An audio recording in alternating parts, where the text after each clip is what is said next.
horrible nightmare. A Trump nightmare. But it's real. It's real. I must band together with other patriots, lovers of democracy, and march for freedom. No longer can I stay alone, napping in the beautiful garden and live by myself. I want connection. Comrades, join with me. This opossum wants freedom.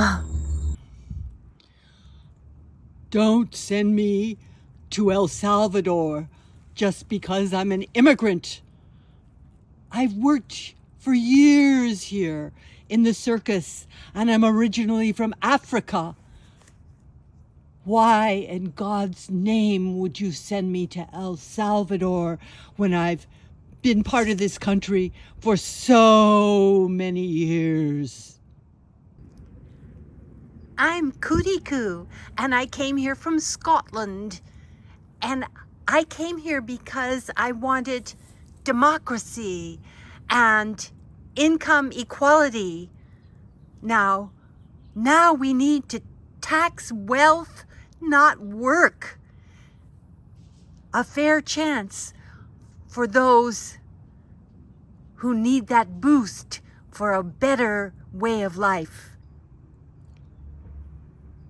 Protect our parks and this beautiful land we live in. Together, we will overcome. Stand up for our democracy. We together can overcome. There's rallies and protests all over the country, in every city and town. We want you to join us. This is what democracy looks like. This is what democracy looks like. How dare the